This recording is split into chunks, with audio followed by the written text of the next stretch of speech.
서학개미의 꿈은 미국 시장에서의 수익이겠죠. 미국 증시 흐름부터 이슈까지 한 큐에 해결해보는 시간입니다. 서머타임이 해제됐다는 소식 계속해서 전해드리고 있습니다.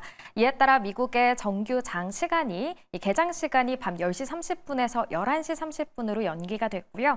다음 날 오전 6시까지 정규장 이어지니까요. 참고하시기 바랍니다.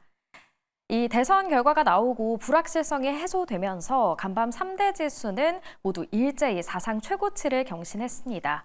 어제 장 마감 기준 수치인데요. 다우존스 지수는 3.57% 크게 오르면서 43,729선에서 마쳤고요. 또 나스닥 지수도 내내 좋은 흐름을 보이더니 2.95% 오른 18,983선에서 장을 마감했습니다. S&P 500 지수 역시 올랐습니다. 2.53% 오른 5,929선 보였습니다. 그렇다면 미국 현지에서는 현재 어떤 이슈가 핫하게 떠오르고 있을까요? 미국 증시 전문 유튜버 유선남님과 함께 이야기 나눠보겠습니다. 오늘 준비된 일정들이 많은 것 같은데 어떤 일정 눈여겨보면 좋을까요? 네, 오늘도 중요한 일정들이 많습니다. 오늘 대선이 끝났다고 해서 모든 일정들이 끝난 게 아니라 주식시장에 굉장히 중요한 일정이 하나가 남아있는데요. 자, 일단 이미 나온 일정으로는 실업상청 건수가 있습니다. 일단 예상치를 상회하는 연속 실업상청 건수와 예상치를 하회하는 신규 실업상청 건수가 나왔고요. 일단 연속 실업상청 건수가 총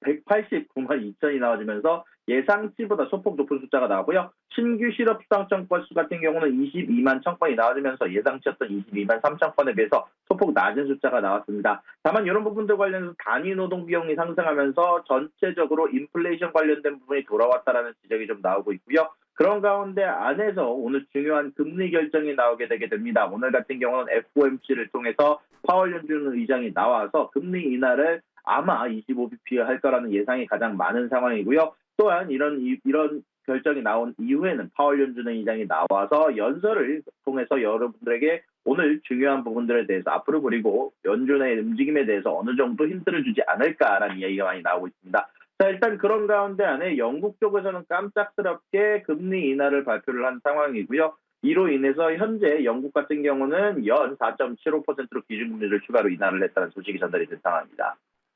네, FOMC 파월 연설까지 끝까지 주목해 보셔야겠습니다. 이어서 미국 대선 소식으로 가보겠습니다. 이 공화당이 상원과 하원을 모두 휩쓸 것으로 예상된다고요?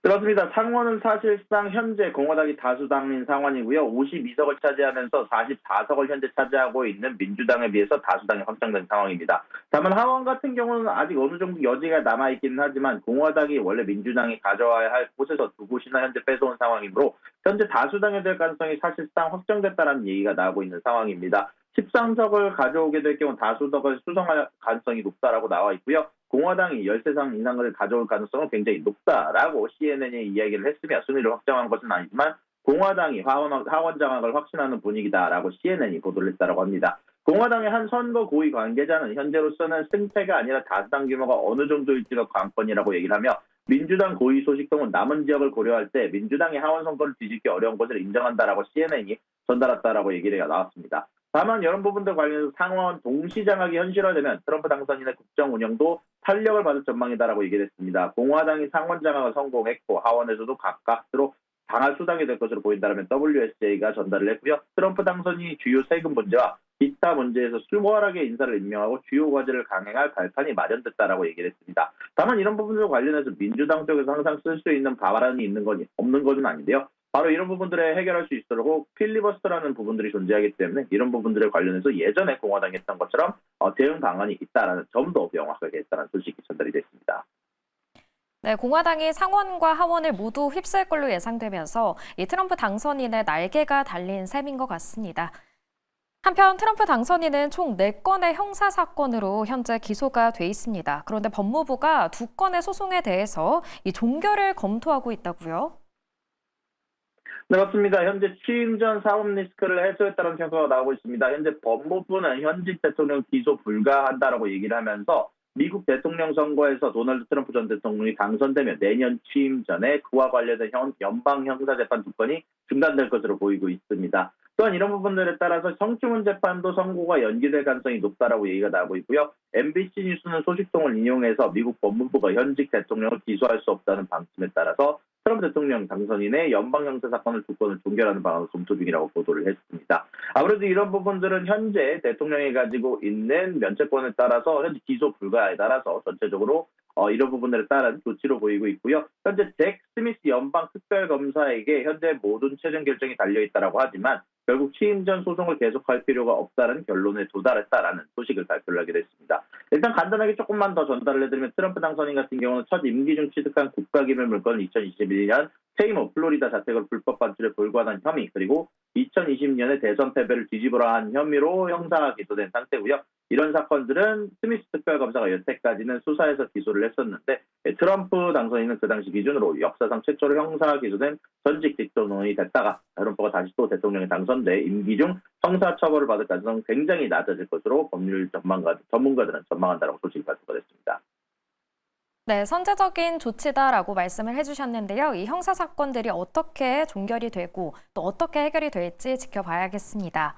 한편 해리스 부통령은 패배를 선언했습니다. 연설에서 어떤 이야기들이 담겼나요? 현재 카말라 해리스는 도널드 트럼프에게 전화를 해서 축하한다라는 말을 전하면서 패배를 인정했다고 합니다. 또한 이 이후에 패배 연설을 진행하게 됐었는데요. 그녀는 선거 결과를 받아들이지만 이 캠페인을 이끈 싸움은 포기하지 않겠다라고 강조를 했습니다. 해리스는 자유, 기회, 존엄을 위한 싸움을 지속할 것을 촉구를 했고요. 해리스는 패배의 아픔을 인정하면서도 지지자들에게 지속적으로 이상을 위해 싸울 것을 당부를 했습니다. 연설에서 어둠이 짙어질 때만 별을 볼 수 있다는 희망의 메시지를 전했는데요. 앞으로 그녀는 트럼프와 대화를 나눈 후에 승리를 축하했고 평화로운 권력 이야기에 협조할 것이라고 밝혔고 바이든 대통령도 동시에 평화로운 권력 이안에 협조할 것이라고 밝혔습니다.